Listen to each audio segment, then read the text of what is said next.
Hi everyone.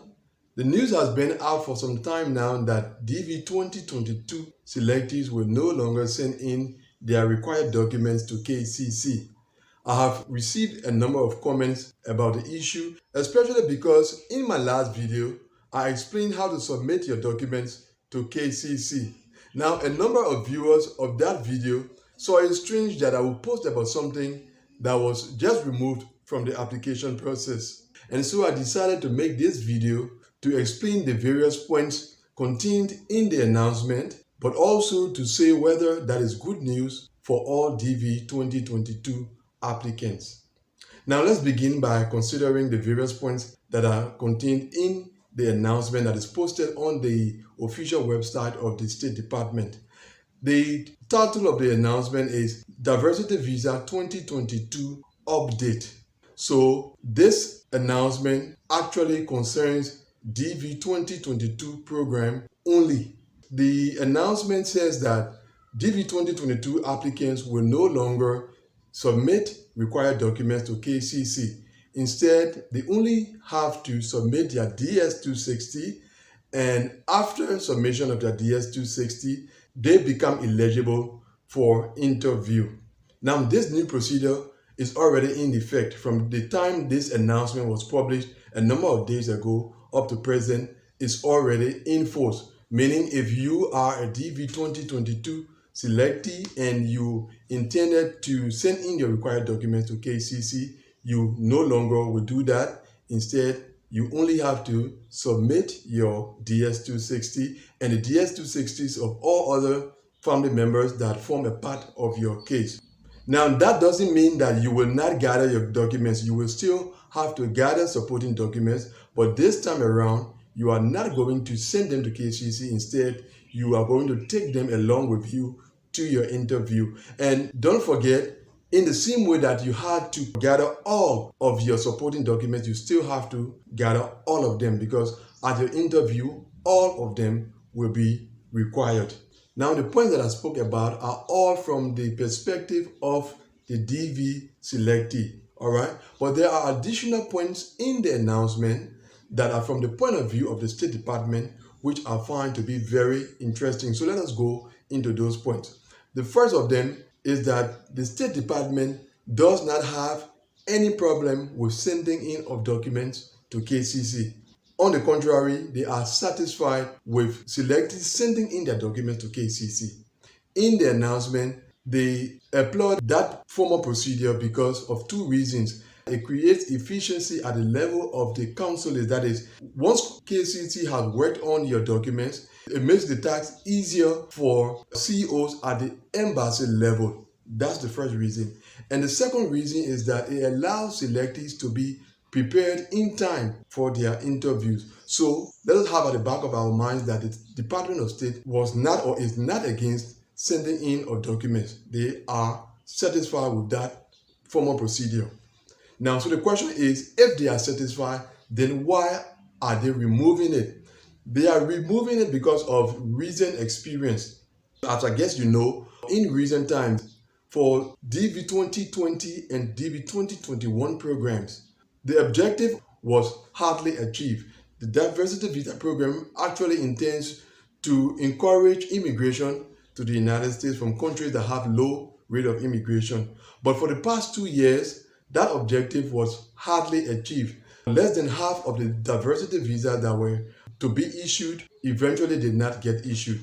So it was like a setback as far as reaching the objective of the DV program was concerned. So the State Department doesn't want that scenario to be repeated this year for the current DV program. That is why they are introducing this new measure. Now, generally in the diversity visa program, there are two kinds of rules. There are rules that were established by the law that established the diversity visa program, like the number of visas that are made available every year, 55,000. That, for example, can only be changed by law.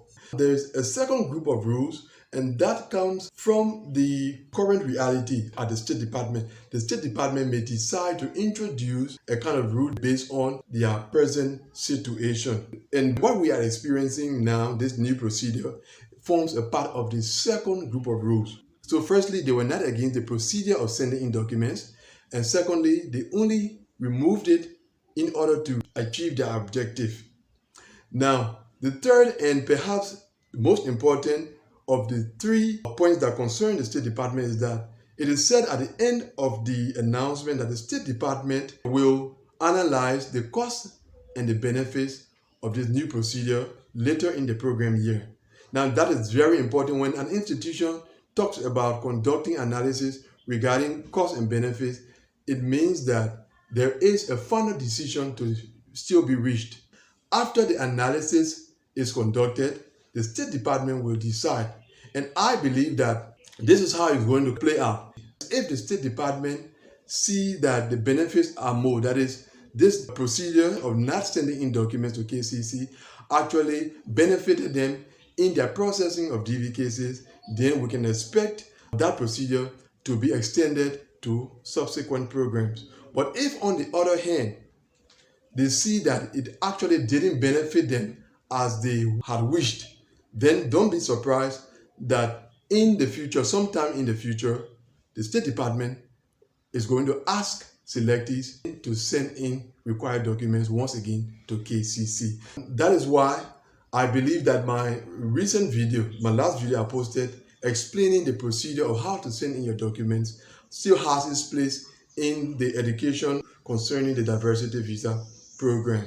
At some point in time, it's going to come into play, and then it will be needed by those who are selected in the program. Now let us see whether this issue of no longer sending in documents to KCC is actually good news for DV 2022 applicants.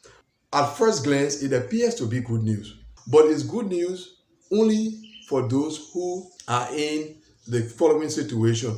If you are a selectee with a low case number, and in addition to having a low case number, you also gather your documents in time, that is before your interview. If those two conditions apply to you, then we can say that it is good news for you. Because with this present procedure, processing of documents will be based upon case number, from the low case numbers to the high ones. So if you have a low case number, it's in your favor, provided you are able to collect all of your documents and take them along with you to your interview. If you have a low case number and you go to your interview without all of your documents, it's not good news for you, because at your interview, you may be disqualified. It's also not good news for those with high case number, and that because of 2 reasons.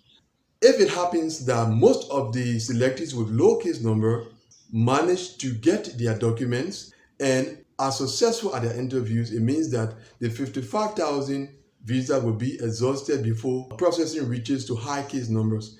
In that case, those with high case number will not be invited for interview, and obviously they will not be issued diversity visas.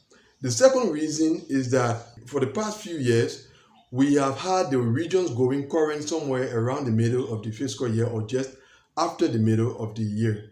Now, with this new procedure, selectees no longer sending in their documents to KCC, the regions are no longer expected to go current. Nearly all selectees are going to submit their DS-260, and because of that, the State Department will not allow the regions to go current. Now, whenever the regions went current, it was to the advantage of those with high case number. If someone with a high case number had his documents already set and ready, whenever the regions went current, he had a chance of being invited for interview. So with this current situation, those with high case numbers will not necessarily benefit like in the previous 2 or 3 years, because the regions will not easily go current. They may not go current at all, but if they should go current, it will be very late in the fiscal year and it's not really going to benefit those with high case numbers. This is about it concerning this announcement that was made by the State Department on their official website. Thanks for watching this video. I hope I provided some clarity as it relates to this issue of selectees no longer sending in their documents, and also the essence of the posting of my last video. Thanks for watching it, and if at all you are not yet subscribed to this channel, go ahead and subscribe, because I go about providing education and analysis about issues regarding the diversity visa program. And if you are subscribed, you will be notified whenever I post a video. Thanks for watching it, and see you, God willing, in the next one.